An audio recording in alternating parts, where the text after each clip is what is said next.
Baik, Bapak Ibu, auzubillahi minasyaitonirrajim. Bismillahirrahmanirrahim. Assalamualaikum warahmatullahi wabarakatuh. Waalaikumsalam warahmatullahi wabarakatuh. Waalaikumsalam warahmatullahi wabarakatuh. Alhamdulillahirabbil alamin. Al-Ghafurur Rahim. Asyhadu an la ilaha illallah. Asyhadu anna Muhammadar Rasulullah. Allahumma sholli ala Muhammad wa ala ali Muhammad amma ba'du. Raditu billahi robba wa bil islami dina wa bi Muhammadin nabiyya wa rasula.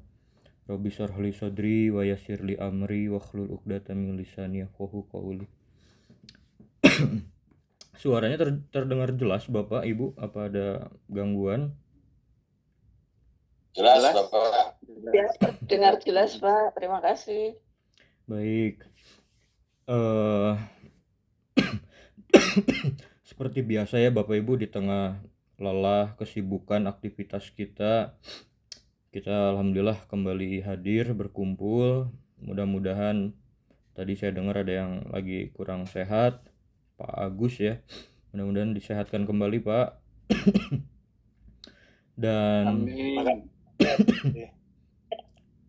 dan tentu di tengah banyak kesibukan kita, mudah-mudahan semua yang kita lakukan ini selalu bernilai ibadah ya, karena tentu rahasia terbesar kita itu 3 misteri, terutama misteri ajal tadi. Perkara waktu kita nggak tahu kapan, perkara tempat nggak tahu di mana, perkara cara juga kita tidak tahu dengan cara seperti apa. Tapi mudah-mudahan doa kita bersama, semoga kita diberikan akhir hayat yang husnul khotimah gitu. Amin.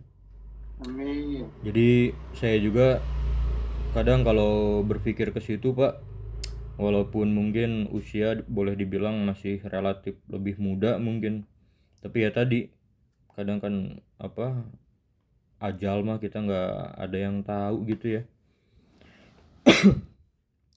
Boleh jadi saya yang bisa duluan ini teh. Ya tadilah perkara misteri cara, tempatnya di mana, waktunya kapan.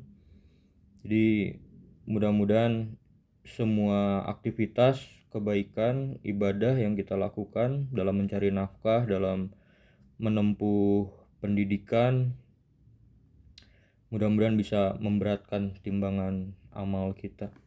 Baik Bapak Ibu, kemarin seingat saya kita maksudnya sudah berdiskusi sejenak tentang konsep-konsep kecerdasan ya, tentang intelektual, kemudian emosional sampai dengan spiritual, dimana tentu pattern of recognition atau pola dari setiap kecerdasan itu tentu akan berbeda-beda. Mulai dari kita apabila mengandalkan kecerdasan intelektual, atau kita mengandalkan intelektual dan emosional, atau ketika kita bisa menggunakan ketiga komponen tersebut secara beriringan dalam artian holistik gitu ya. Jadi kadang yang saya lihat paradigmanya tadi gitu Pak Bu, paradigmanya tadi itu bisa berubah-ubah gitu. Karena biar bagaimanapun kehidupan kita ini adalah kehidupan yang secara hukum alam semesta disebut entropi. Entropi itu adalah keadaan yang acak gitu ya.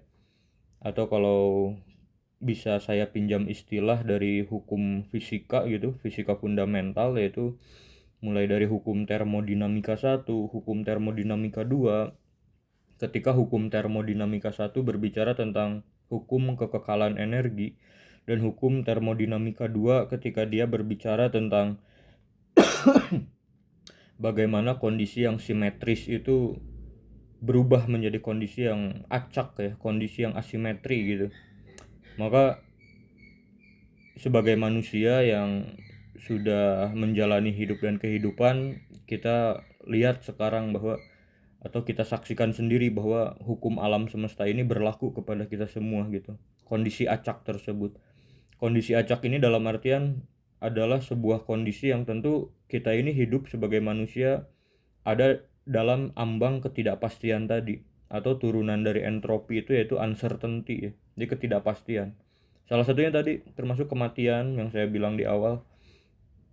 Walaupun saya masih muda tapi saya juga nggak bisa terlalu percaya diri, karena ya tadi ajal itu juga tidak tahu waktunya kapan, kan ajal itu tidak harus selalu menunggu tua gitu.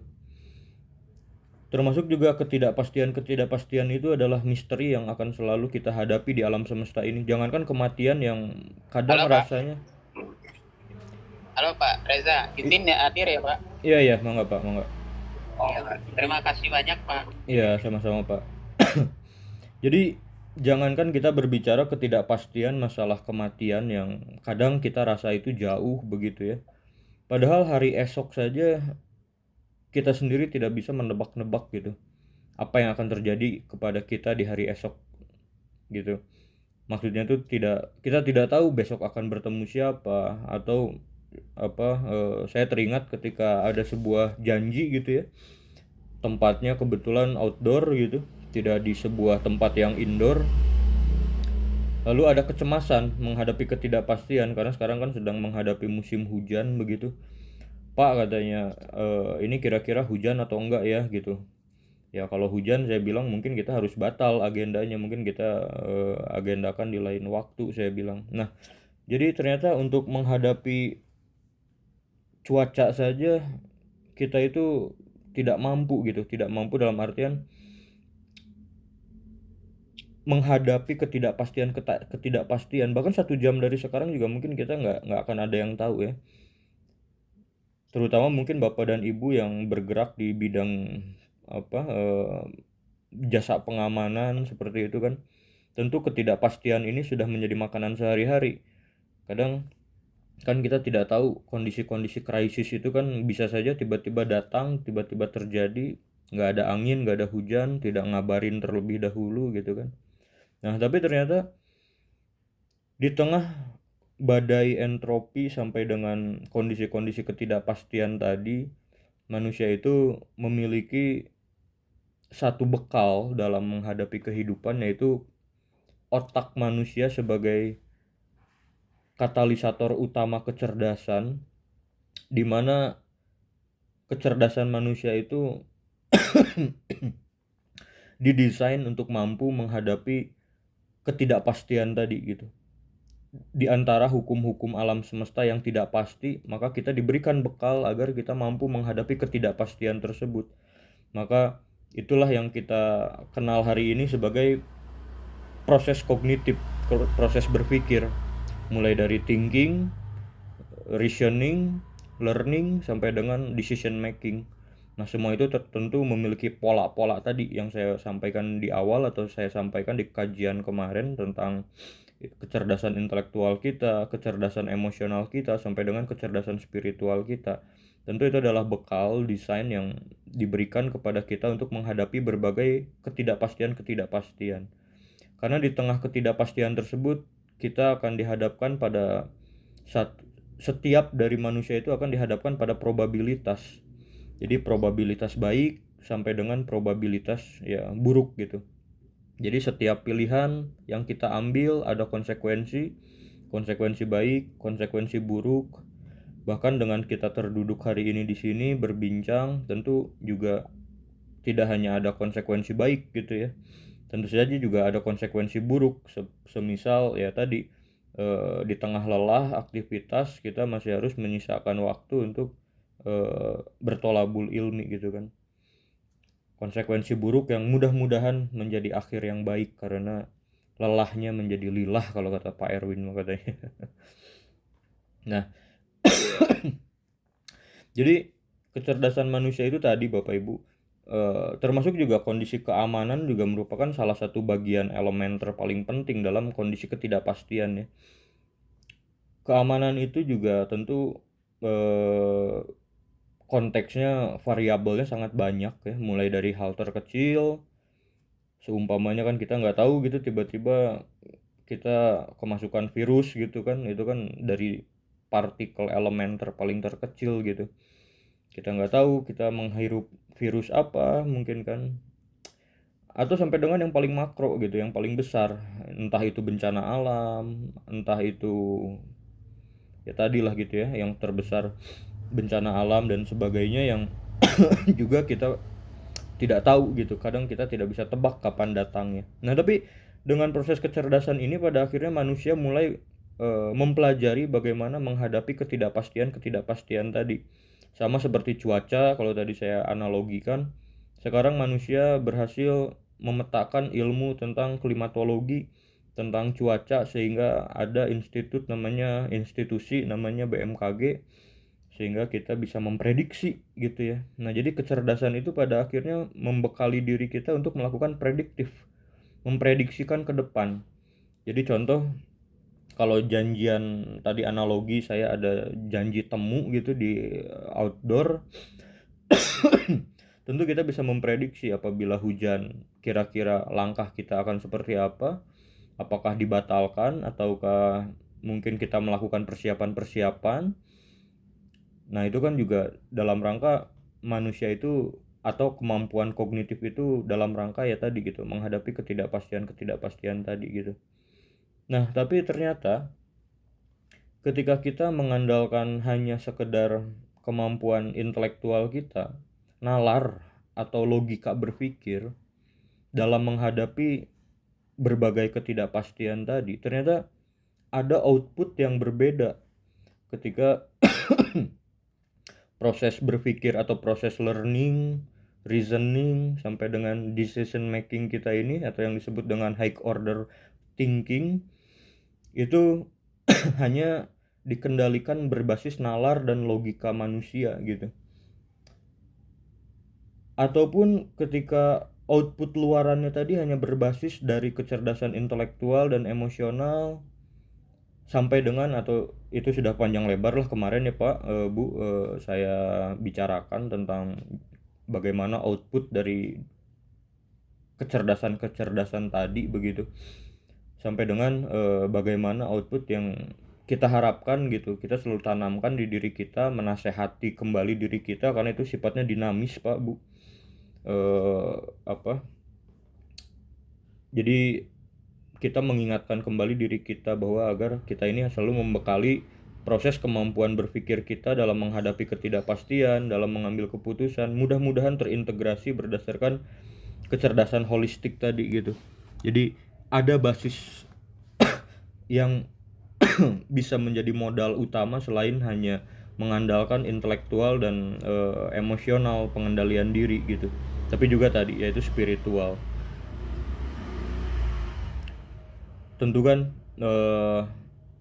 proses output dari kecerdasan holistik ini tadi yang saya sampaikan gitu, bahwa akan sangat berbeda ketika kita terduduk di sini, niat kita hanya sekedar untuk mengupayakan promosi jabatan umpamanya, atau hanya untuk mengupayakan sebuah status, gelar gitu ya.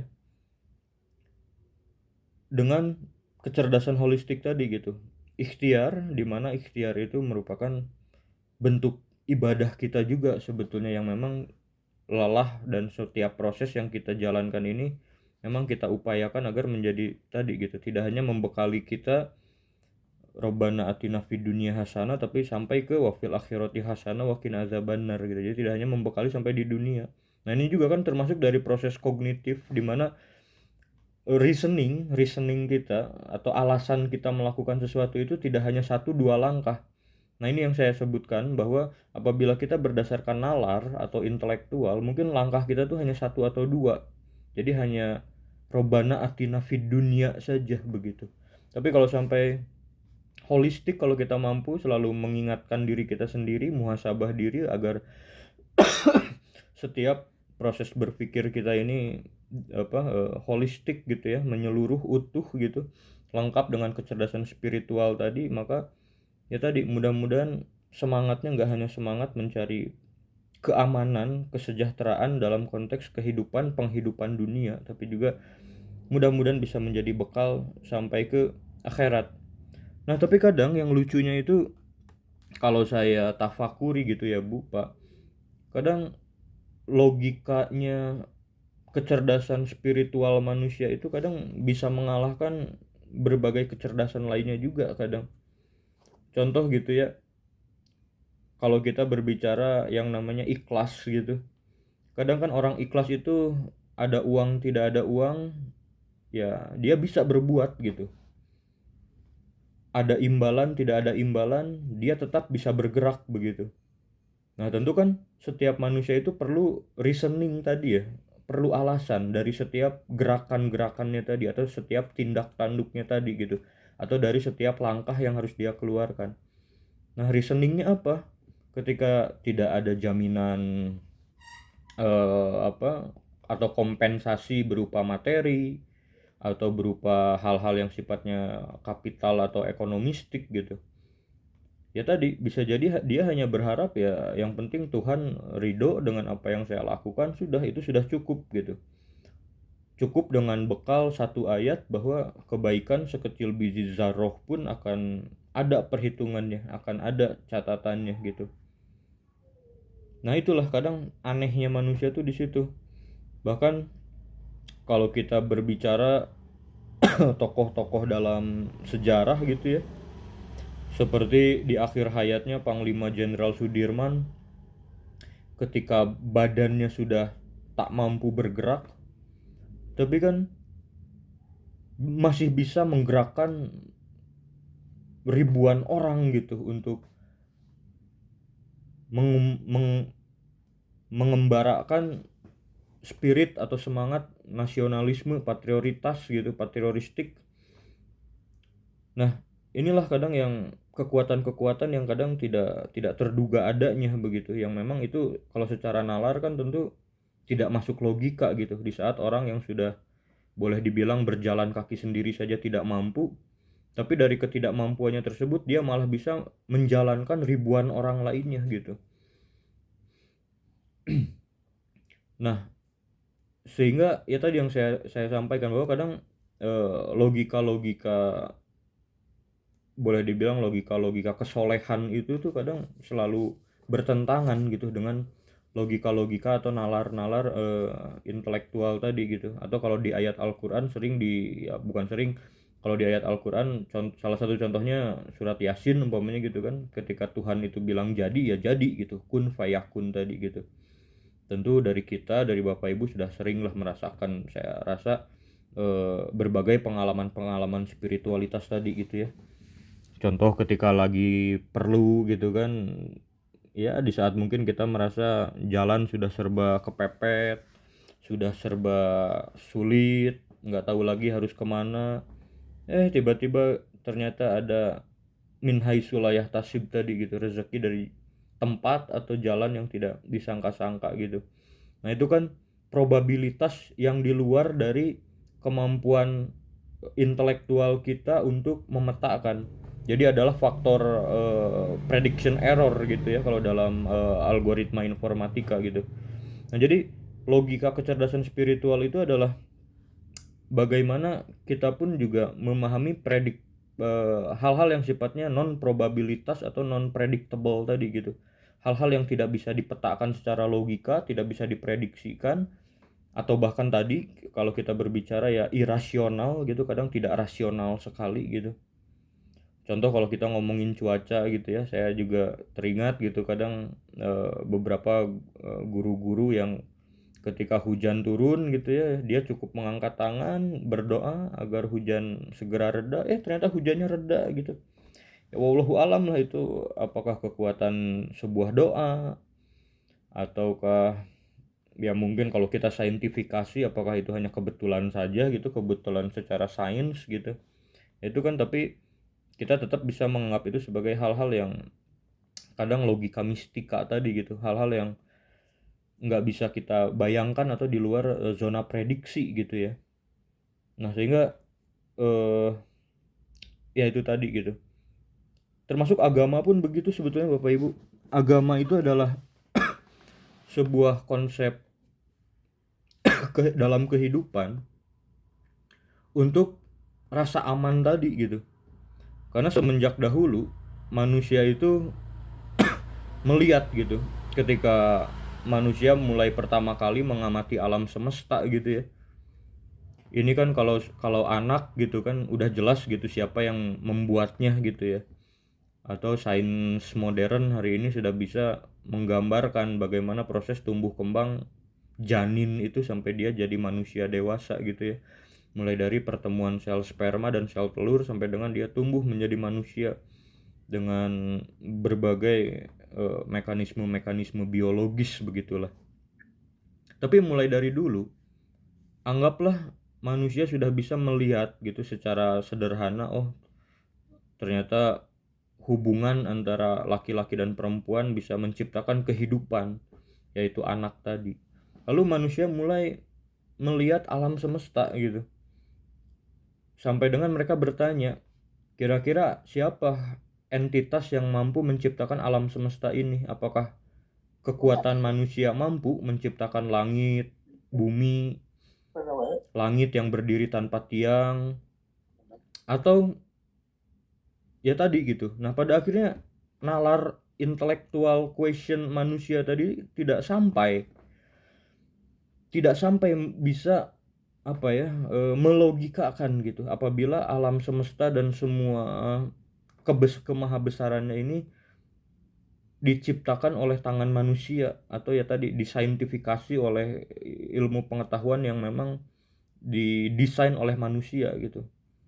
Di sana proses berpikir nalar dan intelektual manusia mulai mencari kira-kira siapa yang sanggup, yang bisa meninggikan langit tanpa tiang, tanpa dia tidak runtuh begitu kan, yang mengalirkan air-air, yang mendatangkan rezeki, yang menumbuhkan tanaman. Walaupun banyak orang yang tidak beragama menganggap itu sebagai simplifikasi gitu, karena kita tidak bisa menemukan jawaban siapa yang bisa menciptakan ini semua, lalu kita sandarkanlah itu pada Tuhan gitu. Sampai dengan manusia mulai bertanya, kira-kira, atau kalau dalam bahasa pemikiran studi agama-agama itu, apabila sains sudah bisa menjelaskan mengenai asal usul segala sesuatu, ya contoh tadi gitu ya, asal usul manusia ya dia dari sel sperma dan sel telur, maka asal usul alam semesta ini seperti apa? Nah itu juga kan dengan teknologi atau ilmu pengetahuan modern hari ini mulai sudah banyak dipetakan. Kita tahu gitu asal muasal, asal usul dari segala sesuatu. Bahkan ras kita, orang Sunda, orang Jawa, bahkan haplotype kita kalau secara DNA itu sudah bisa terpetakan. Kita dulu itu ada atau merupakan sebarannya tuh nenek moyang kita tuh dari mana gitu. Apakah dari Afrika, apakah dari Eurasia gitu kan. Dengan teknologi modern hari ini sudah bisa dipetakan gitu. Kalau kalau kita niat gitu ya, sampai seniat itu gitu. Nah, tapi sains itu hanya bisa menjawab asal muasal segala sesuatu. Tapi sains itu tidak bisa menjawab yang sifatnya itu adalah moral. Yaitu untuk apa sih kehidupan ini diciptakan gitu. Untuk apa sih manusia ini harus hidup gitu. Nah, sehingga pada akhirnya agama lah yang berusaha menjawab itu semua gitu. Dan pada akhirnya berkembanglah agama ini gitu ya, sampai dengan manusia meyakini bahwa ada kehidupan lain setelah kehidupan kita di dunia ini gitu, atau ada kehidupan setelah kematian tadi gitu.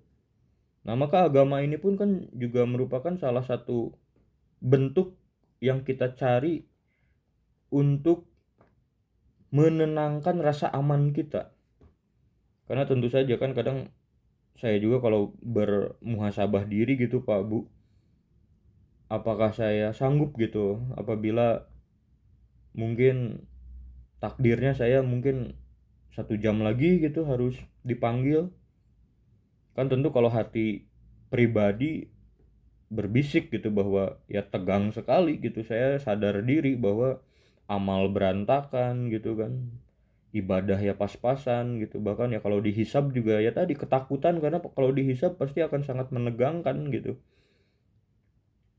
Nah, sehingga ya tadi agama ini kan berfungsi secara filsafat gitu ya, sebagai pemenuhan rasa aman gitu, pemenuhan rasa aman dari diri manusia yang meyakini bahwa ada kehidupan setelah kematian gitu, bahwa akan ada perjumpaan. Bahkan kalau kita sebagai umat Islam bahkan mengharapkan gitu, sama seperti apa yang dijelaskan di Al-Qur'an surat Ar-Rahman surat ke-55 juz ke-27 ayatnya berbunyi kulluman 'alaiha fan wa yabqa wajhu rabbika dzul jalali wal ikram. Jadi kehidupan setelah kematian itu bahkan kita berharap bisa berjumpa ya, atau melihat wajah Rob kita gitu, wajah Tuhan kita gitu. Itu dari banyak sekali literatur yang saya belajar dari guru-guru itu, ya itulah impian-impian terbesar orang-orang beriman. Mereka tuh ingin menghadap Tuhannya dan bisa melihat wajahnya gitu. Yang selama ini di dunia tidak bisa mereka jangkau, tidak bisa mereka lihat, yang mungkin selama di dunia mereka rindukan gitu ya. Nah, seperti itu Bapak Ibu. Jadi agama ini ternyata adalah pemenuhan dasar ya, pemenuhan dasar fisiologi manusia tadi ternyata, yaitu untuk menjawab rasa aman tadi ya, rasa aman tadi gitu. Sehingga ya tadi konteks kecerdasan spiritual itu menawarkan banyak sekali logika-logika berpikir yang kadang irasional tadi gitu.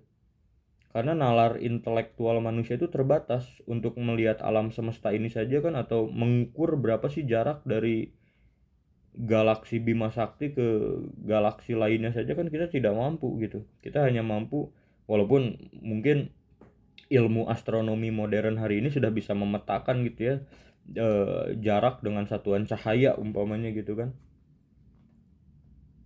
Atau sekarang umpamanya teknologi berusaha menciptakan energi yang terinspirasi dari matahari gitu, yang bagaimana manusia mulai melihat ada satu benda langit yang dia bercahaya selama 4,6 miliar tahun tanpa henti gitu, bensinnya tuh habis-habis gitu. Sekarang kan manusia mulai mencoba mereplikasi agar memiliki pembangkit energi abadi gitu ya. Walaupun ya tadi keterbatasan manusia hari ini, mereka baru sampai pada pemahaman reaksi fusi, reaksi fisi, memahami bagaimana tumbukan antar atom hidrogen yang dipanaskan dalam temperatur tertentu agar bisa bermetamorfosis gitu ya menjadi satu atom helium tadi gitu. Nah ini kan juga bagaimana proses ikro manusia gitu, pembacaan manusia terhadap alam semesta tadi gitu. Nah tentu kan ini hal yang tidak bisa apa ya, anggaplah intelektual kita sudah bisa menjangkau pemahaman tentang reaksi fusi dari matahari gitu. Tapi kan untuk menciptakan atau mereplikasi matahari yang apa jangan dulu bilang bisa menciptakan matahari yang bersinar 4,6 miliar tahun, bahkan sampai sekarang kan masih dalam proses penelitian. Walaupun sudah mulai mengarah ke sana gitu, apa ilmu pengetahuan modern hari ini gitu. Masih mencoba menemukan material-material yang tepat gitu, yang material tersebut bisa bertahan di suhu ekstrim gitu ya. Ketika mencoba meniru gitu ya, meniru desain matahari gitu dengan konsep hidrostatis tadi gitu, antara keluarnya kekuatan atau gaya dari reaksi fusi dan gaya tarik menarik dari hukum gravitasi gitu, sehingga menciptakan api primordial tadi gitu, api abadi gitu. Nah tapi inilah yang saya maksud, bahwa dan Al-Quran pun juga sering menyampaikan, menegaskan bahwa ya silahkan apabila manusia mampu, ciptakanlah tandingan gitu ya. Tandingan di sini tuh dalam artian langit dan bumi gitu. Nah ini kan kadang yang akal itu secara rasional itu tidak bisa gitu, tidak bisa untuk menjangkau itu gitu. Nah maka disinilah gitu kecerdasan spiritual datang dengan berbagai nasihat-nasihat, petuah-petuah atau doktrin-doktrin gitu ya, bahwa ternyata kita sebagai manusia dalam perspektif kecerdasan spiritual itu, ternyata kita ini kan kalau kata nalar akal intelektual mah kita ini makhluk yang mampu gitu ya, kita mampu berdiri, mampu mencari nafkah, mampu menafkahi, mampu menyekolahkan. Itu kan kata nalar intelektual. Sementara kalau kata kecerdasan spiritual, malah kebalikannya, manusia itu nggak mampu apapun katanya. Makanya kan kita dinasehatkan untuk ya tadi gitu, la haula wala quwata illa billah gitu ya. Saya ini tiada daya tiada upaya gitu. Apakah logika itu pada akhirnya bisa kita terima? Kita bisa rasionalisasi? Ya tentu saja ternyata gitu. Bahwa yang bisa kita lakukan hari ini itu sebenarnya apa sih gitu. Mencegah virus masuk ke badan kita saja sepertinya kita tuh tidak mampu gitu ya. Kita hanya baru mampu memetakan ya jenis-jenis virus mungkin seperti yang kemarin ketika pandemi gitu ya, COVID-19 gitu, atau mempelajari bagaimana virus itu masuk ke tubuh kita dan dia eh,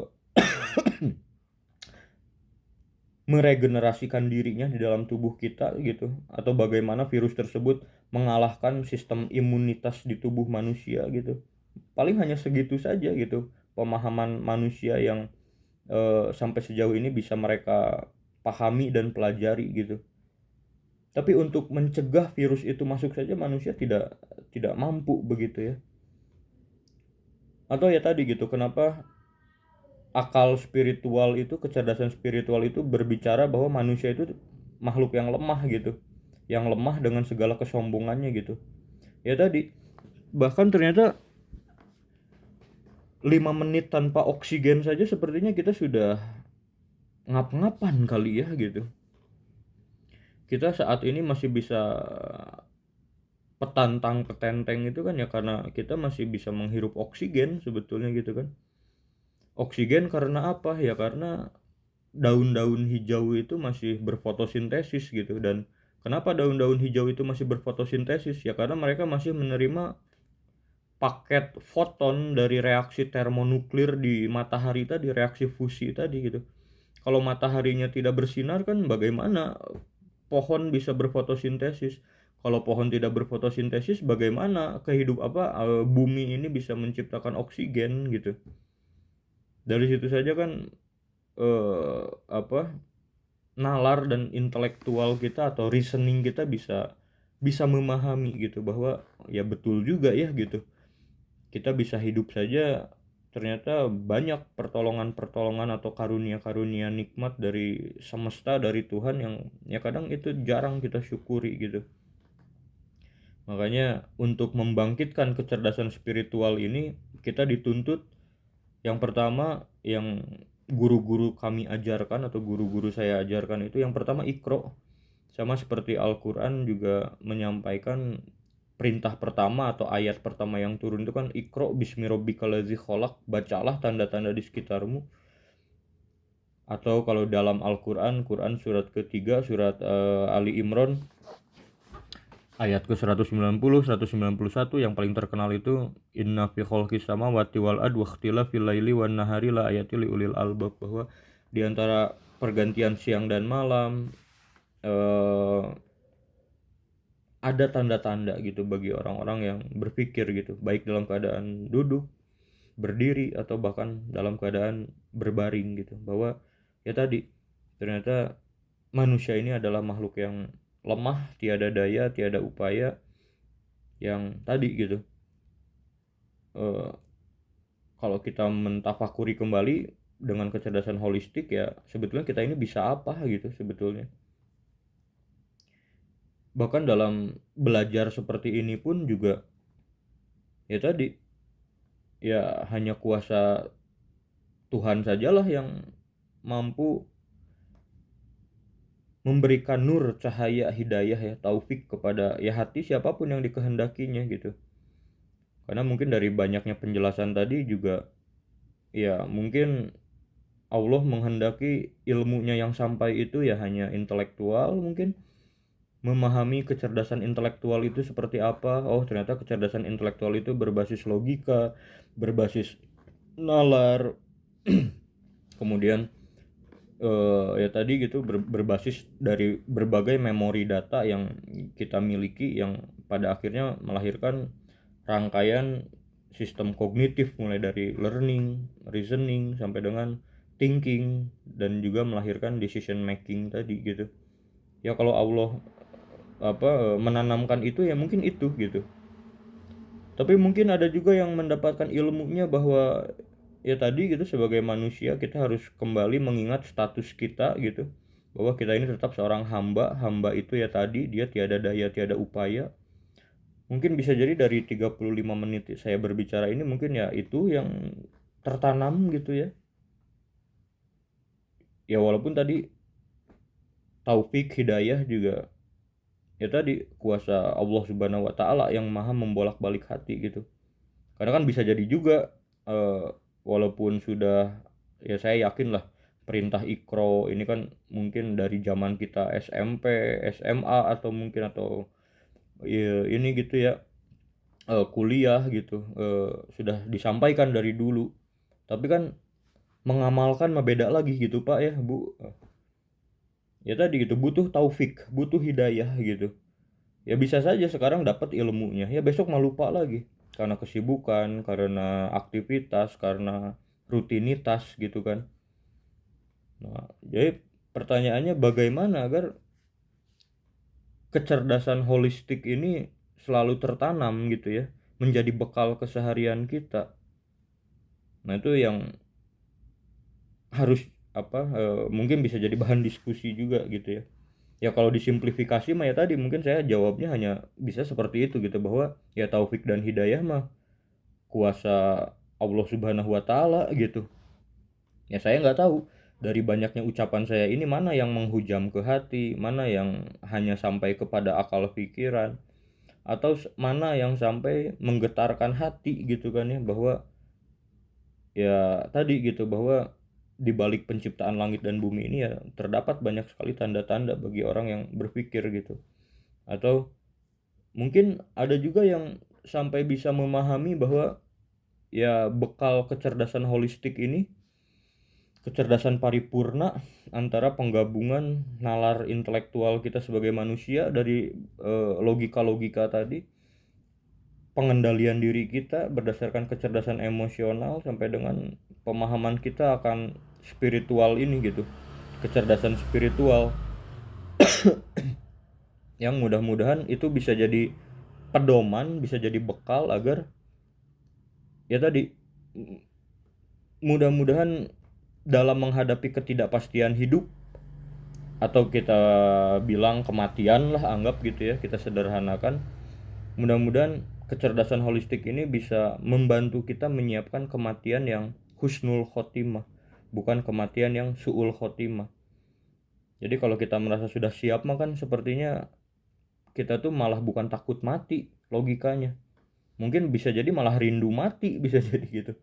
Karena kematian itu adalah akhir dari segala penderitaan. Kematian itu adalah akhir dari segala masalah yang kita hadapi. Atau bahkan bagi para orang-orang yang mencintai Allah Subhanahu wa taala, kematian itu adalah gerbang untuk berjumpa dengannya begitu. Nah, ya inilah gitu.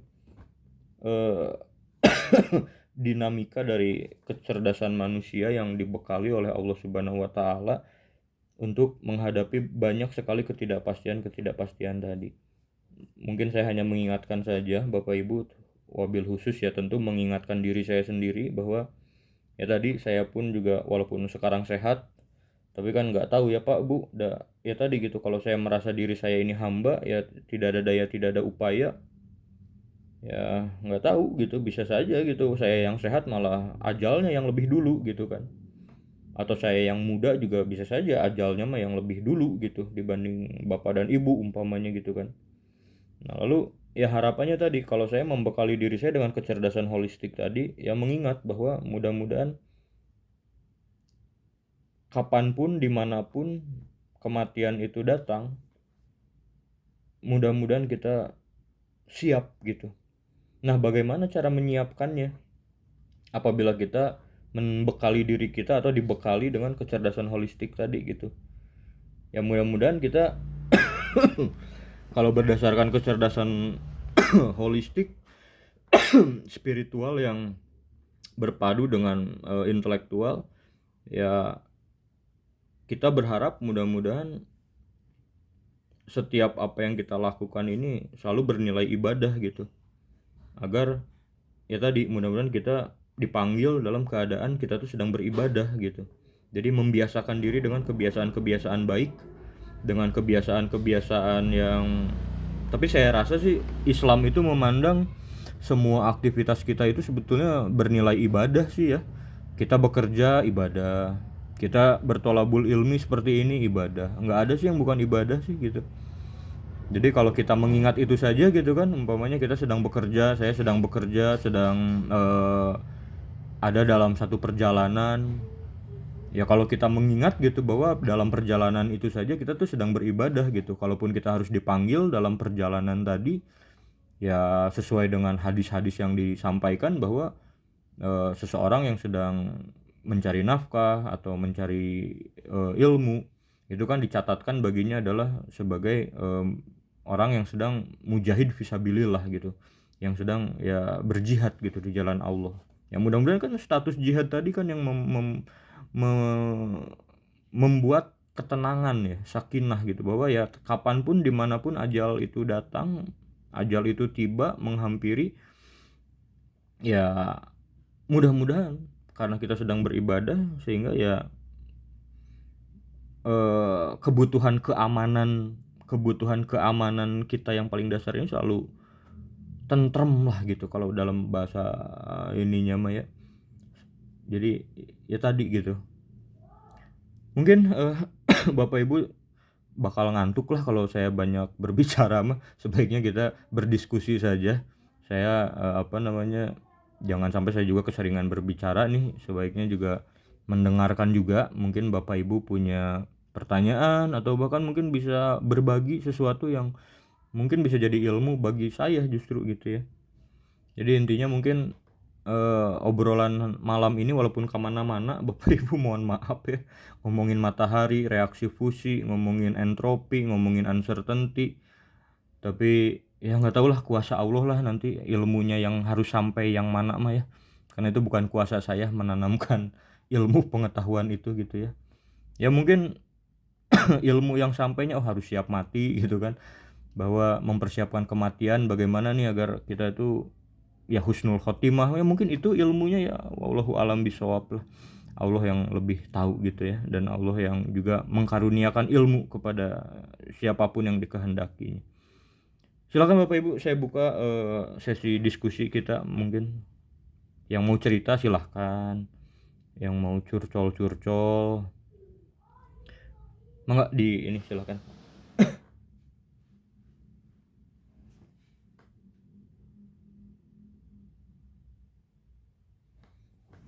Atau Pak Erwin nih, biasanya Pak Erwin yang suka ini. Masih kendala jaringan katanya Pak Erwin, Pak. Oh, Pak Erwin. Dari Pantas. tadi keluar masuk aja gitu. Oh, boleh. Tapi ini zoomnya udah nggak ini ya, udah premium ya. Udah premium, Pak. Insyaallah. Ya jadi tentu saya hanya mengingatkan diri saya sendiri juga Bapak Ibu, bahwa kita ini manusia sedang hidup di alam ketidakpastian tadi gitu. Jangankan ngomongin kematian lah, ngomongin 1 jam ke depan aja kita nggak tahu gitu kadang akan ada apa, akan seperti apa gitu ya. Begitu. Jadi ya hanya sama-sama melakukan self reminder lah. Kadang kan dengan kesibukan kita, dengan rutinitas kita, hal-hal seperti itu tuh hal-hal yang sederhana tapi kadang selalu jadi terlupakan kali ya, begitu ya. Jadi inilah keamanan dalam perspektif hal yang paling filosofis ya. Jadi ternyata agama itu bisa memberikan jawaban dari rasa kebutuhan keamanan paling dasar di diri manusia gitu. Mangga mungkin Bu Utami atau Pak Andik mungkin. Ini saya kayaknya baru ketemu sama Pak Andik ya Pak. Siap Pak Reza, Pak dosen, mohon maaf. Assalamualaikum warahmatullahi wabarakatuh. Waalaikumsalam warahmatullahi wabarakatuh. Ya mungkin tadi atas himbauan dari Pak dosen atau mungkin masukan atau mungkin cerita atau pengalaman. Jadi mungkin saya sedikit banyak menyampaikan, mudah-mudahan hal ini bermanfaat untuk kita semuanya. Amin. Sebetulnya kalau kita sendiri di dalam agama Islam yang menjadikan sebuah dasar dan paling dasar adalah kita syahadat dulu.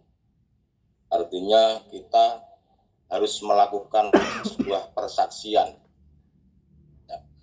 Yang namanya bersaksi, mungkin kita saya menyampaikan ini, mohon maaf bukan berarti saya menggurui, mohon maaf Pak Riza, Ya Pak. hanya memberikan masukan, mungkin sambil direnungi oleh hati ya mungkin. Jadi yang namanya bersyahadat itu adalah dasar untuk masuk menjadi agama Islam. Sedangkan arti syahadat sendiri adalah bersaksi. Saya bersaksi tidak ada Tuhan selain Allah, dan saya bersaksi bahwa Nabi Muhammad Rasul utusan Allah. Seharusnya memang kita harus menyatakan, halnya kalau kita diperintahkan oleh pengadilan menjadi saksi, tentu saya harus menyaksikan. Bagaimana saya bisa menjadi saksi yang benar, sedangkan saya tidak pernah melihat dan tidak pernah mengalami. Jadi itulah yang harus kita cari dari dasar dulu sebagai orang Islam, saksi yang benar. Siapa sih yang harus disaksikan dan wujudnya seperti apa?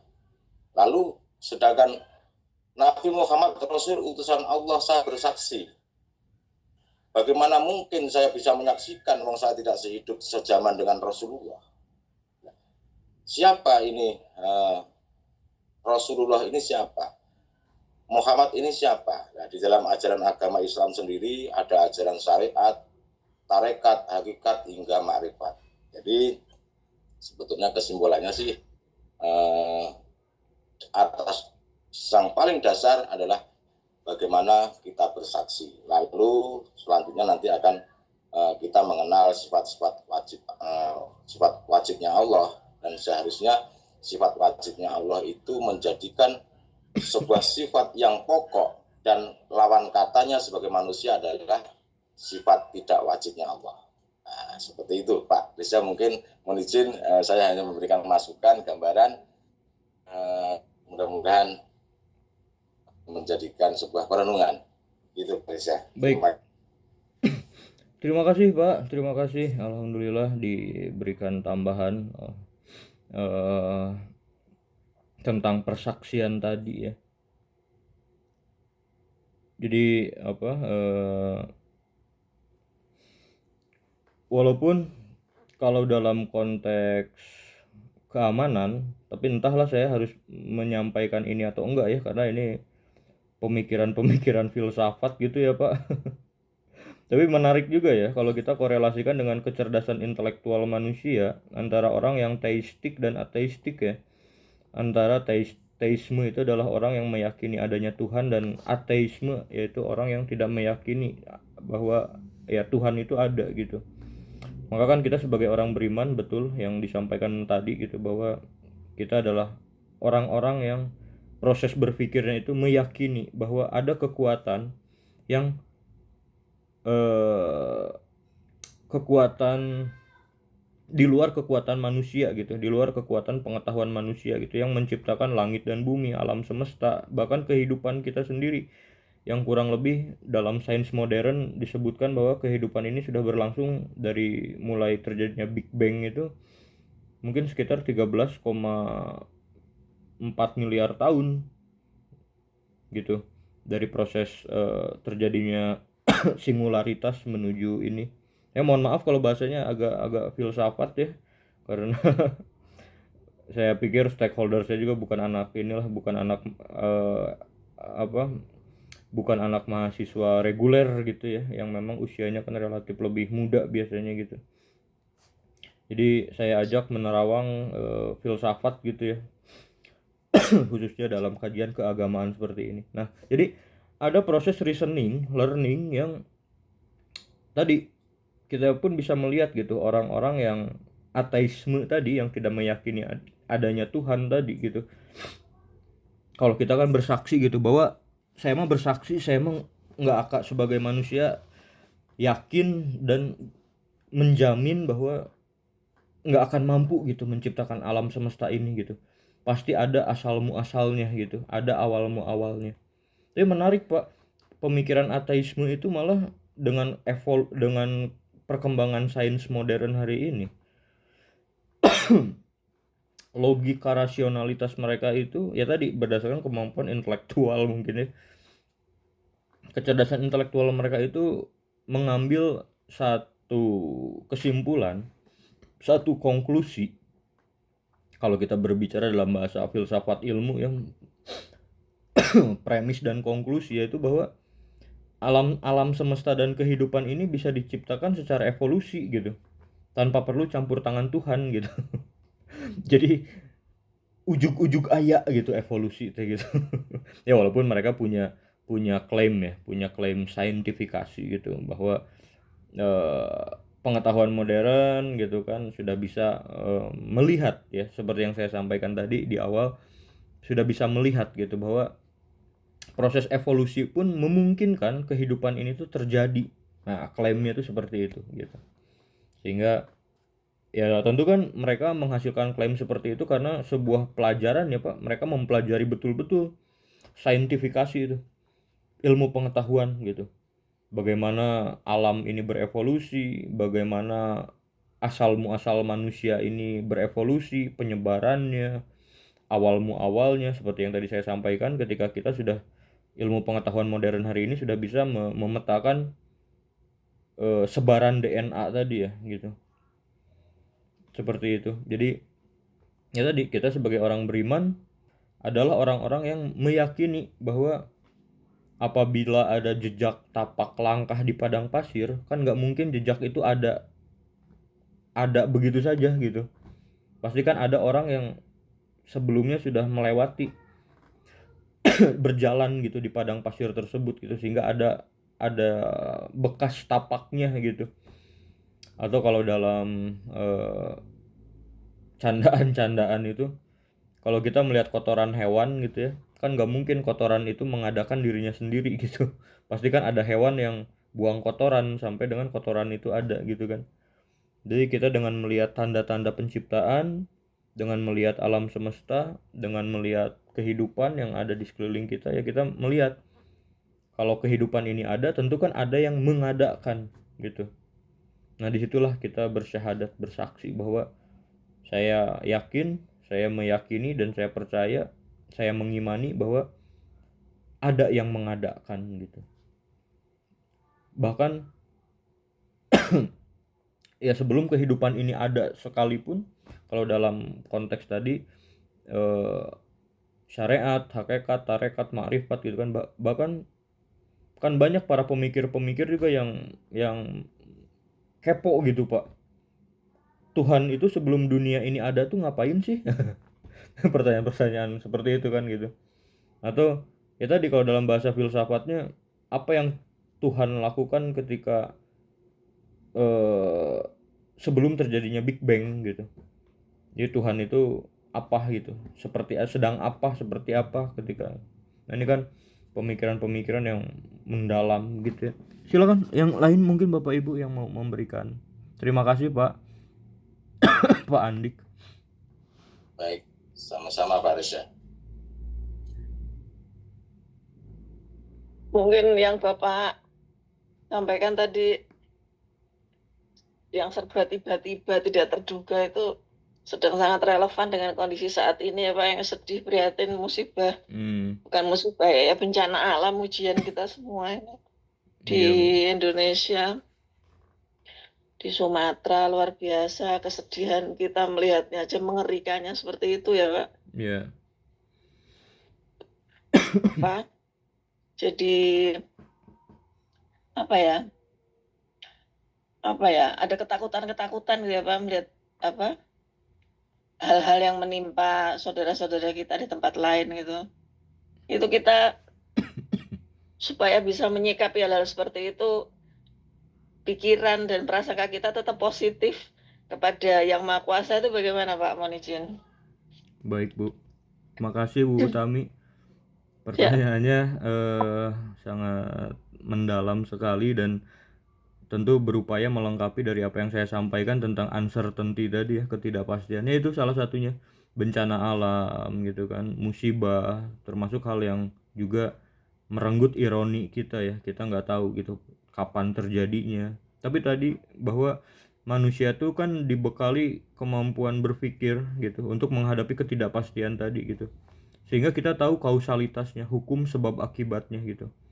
Kalau kita lihat di framing berita itu kan bencana hidrometeorologi gitu ya Bu, jadi seakan-akan menyalahkan bencana alam gitu, padahal banyak bukti-bukti yang mengungkapkan gitu kan illegal logging, deforestasi gitu kan, penebangan hutan besar-besaran gitu kan di Pulau Sumatera itu, sehingga ya hukum kausalitas pada akhirnya terjadi gitu.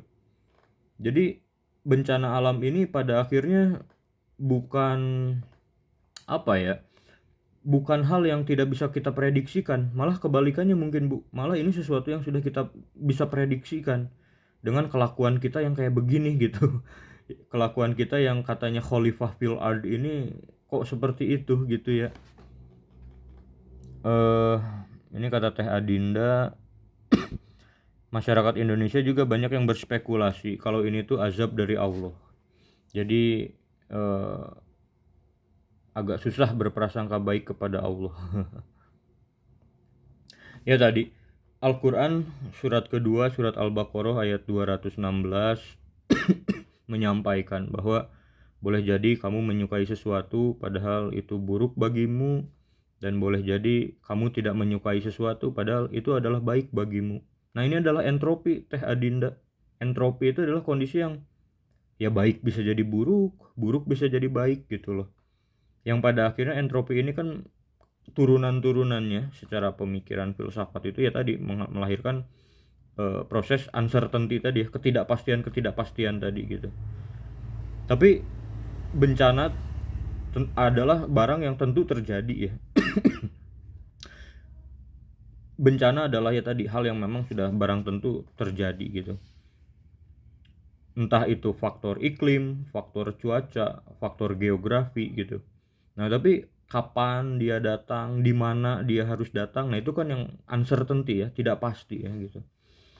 Nah, tapi kan kita juga bisa melihat dampaknya ya, mengkalkulasi ya, atau dalam bahasa istilah teknologi hari ini kita bisa melakukan forecasting gitu ya. Kita bisa melihat 10 langkah ke depan gitu. Ya sehingga tadi ini kan udah jadi hukum kausalitas gitu, bahwa kita sudah bisa memetakan dengan cara berekonomi manusia, cara manusia memperlakukan alam semesta gitu kan, yang tidak menggunakan kecerdasan holistik tadi Teh Adinda atau Bu Utami. Ya dia hanya menggunakan nalar intelektual saja gitu. Ya saya harus mencari keuntungan sebanyak-banyaknya gitu. Mumpung jag-jag atulah bahasa Sunda. Mumpung jag-jag dia apa? Mumpung sehat gitu kan, cari cuan sebanyak-banyaknya gitu kan. Itu kan logika intelektual. Apakah itu logis? Ya sangat logis lah. Ya saya mumpung saya sehat, ya mumpung bisa semangat nyari uang gitu kan, 1 kali 24 jam juga dijabanin gitu kan. Ya karena logikanya kalau kita sudah semakin sepuh kan juga fungsi sistem fisiologi kita semakin menurun gitu Bapak Ibu. Nah itu kan logika kita bersama gitu. Nah tapi kan ya tadi kalau tidak diimbangi dengan nalar atau kecerdasan spiritual, ya dia tidak meyakini mungkin ya oknum-oknum yang melakukan pelanggaran tadi, melakukan deforestasi, melakukan illegal logging, penebangan liar. Mereka tidak meyakini bahwa akan ada hisab ya gitu dari apa yang sudah mereka lakukan gitu, atau dari kerugian harta benda itu kan ada hisabnya gitu. Jadi apakah produk keputusan tadi adalah kecerdasan? Saya rasa tidak ya, karena itu tidak holistik gitu. Itu hanya berdasarkan kecerdasan intelektual saja gitu. Ya saya sehat, saya diberikan kemampuan ekonomi, saya punya jaringan politik, ya mampang mempeng gitu. Ya udahlah kita buka perusahaan, kita tambang gitu kan, atau kita buat proyek bendungan gitu kan, atau kita buka proyek geothermal atau apalah gitu ya, untuk kita memanfaatkan alam ini agar kita mendapatkan keuntungan yang sebesar-besarnya gitu. Tapi pada akhirnya tadi, karena tidak berdasarkan kecerdasan spiritual gitu, dia tidak meyakini atau tidak mengimani, atau bahkan ya tadi gitu, apa namanya ya gitulah ya gitu, bahwa akan ada pertanggungjawabannya, akan ada hisabnya gitu, dari jeritan-jeritan korban gitu ya, dari jeritan-jeritan hewan yang punah mungkin kan, yang kehilangan tempat tinggalnya gitu. Bahkan kan tidak hanya zolim kepada manusia, tapi bahkan hewan-hewan pun kan kita lihat di media sosial sampai inilah ya gitu. Nah ini Bapak Ibu gitu, jadi apakah kita melihat oknum-oknum pemilik tambang, oknum-oknum pemilik ya tadi gitu, mungkin perusahaan-perusahaan sawit gitu ya, mereka kan kaya gitu ya, kaya raya gitu. Apa itu kecerdasan mereka bisa kaya raya seperti itu? Nah, dengan logikanya berubah ketika dengan kecerdasan spiritual. Nah, ya kalau kayanya dengan cara seperti itu, ya di dunia mah salamet ya, di akhirat menurutnya gitu kan. Di akhiratnya kita nggak tahu seperti apa itu nanti kan, begitu. Mungkin itu pandangan saya, dan bagaimana kita bisa tetap husnuzon ya dengan takdir-takdir semacam ini.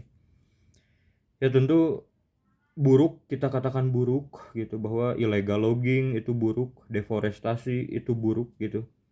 Tapi kan tentu juga ya tadi, apakah ada kebaikan yang bisa kita ambil, ataukah kita bisa berprasangka baik gitu ya kepada Allah Subhanahu wa taala.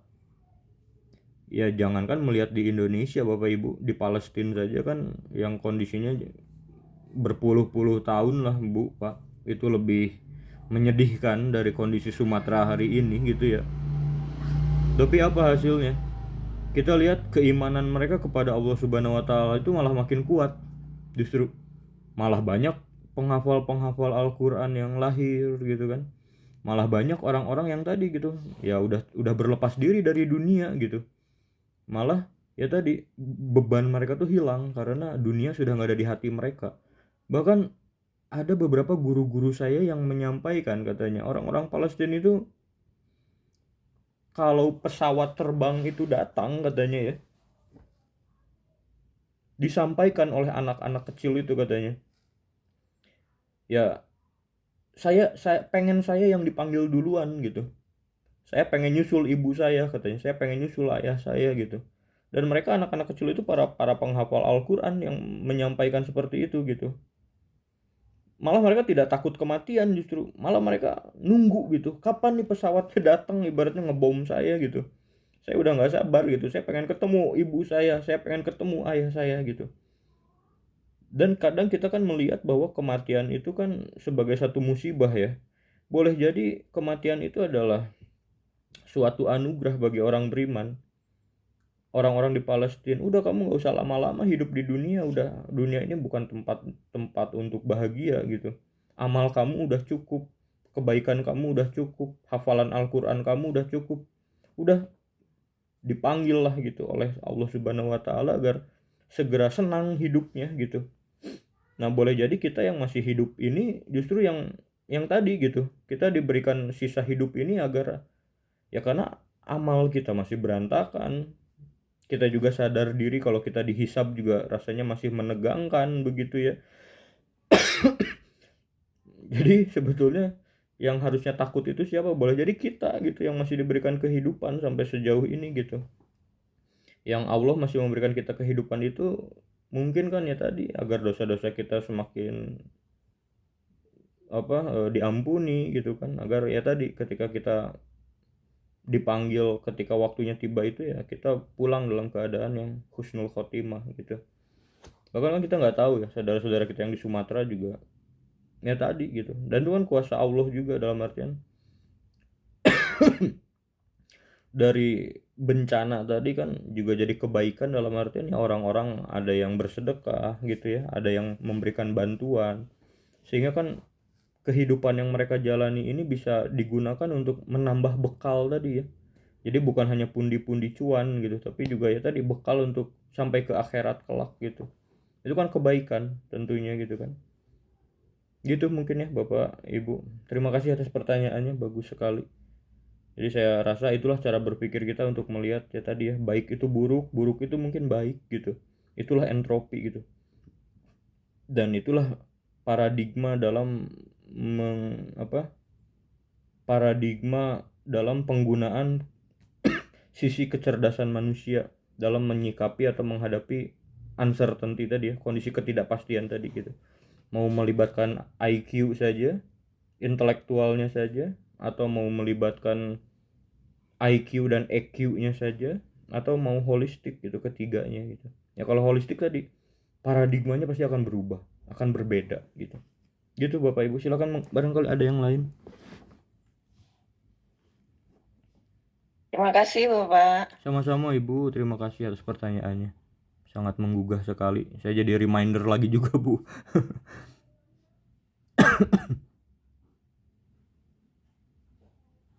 Nah ini Pak Andik. Bencana bukan hanya musibah. Bencana itu bukan hanya musibah banjir katanya, bukan gempa dan lain-lain. Tapi harta juga kan itu juga adalah bencana katanya kalau nggak bisa disyukuri mah. Nah betul Pak, betul sekali seperti itu gitu.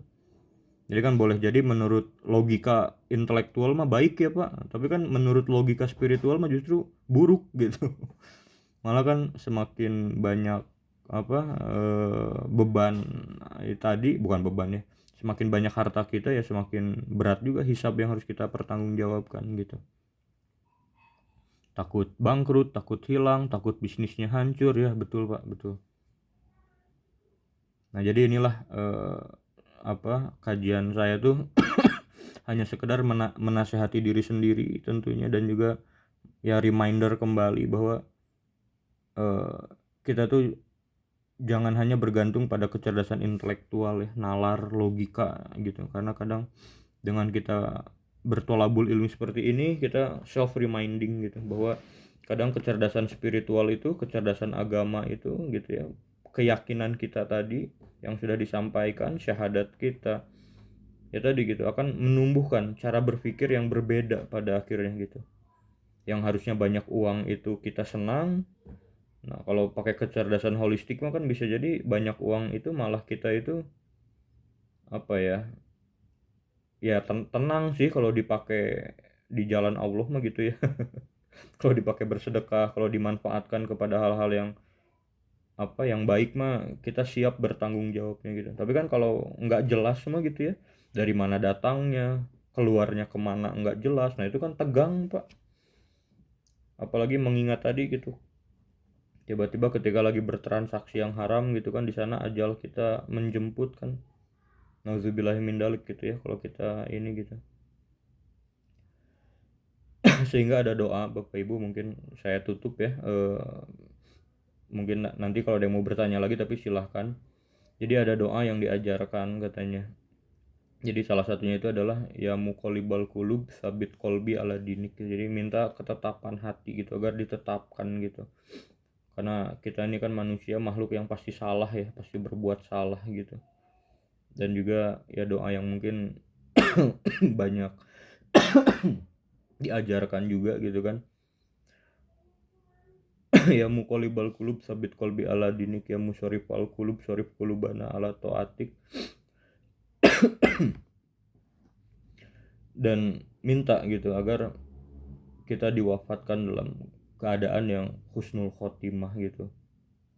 Allahumma inna nas'aluka taubatan nasuha wa taubatan qoblal maut wa rahmatan indal maut wa magfiratan ba'dal maut. Allahumma hawin alaina fi syakaratil maut wa najata minan nar wal afwa indal hisab. Itu kan doa untuk meminta akhir yang baik tadi gitu. Silakan Bapak Ibu, barangkali ada yang mau menambahkan lagi mungkin.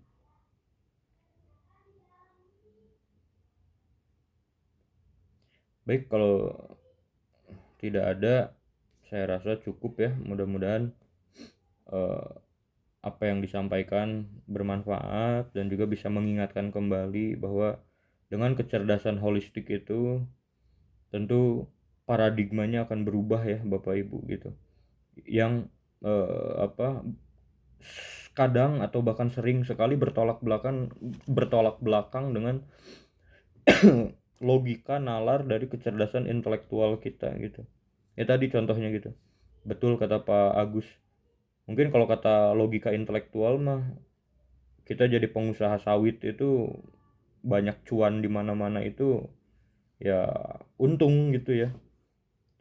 Atau logika intelektual kita bilang ya itu adalah sebuah kesuksesan gitu. Tapi kan belum tentu dengan logika holistik yang dibangun dengan kecerdasan spiritual tadi gitu. Ya kalau kita membuka lahan sawit dengan merusak hutan, merusak alam gitu kan, menzolimi banyak hal-hal di sekitar kita gitu kan, ya wallahu alam ya gitu, saya juga nggak tahu lah itu ya, bukan kapasitas saya juga untuk menilai gitu akhir hayatnya husnul khotimah atau suul khotimah. Tapi kan yang jelas yang harus kita ingat itu bahwa ya tentu ada pertanggungjawabannya gitu kan.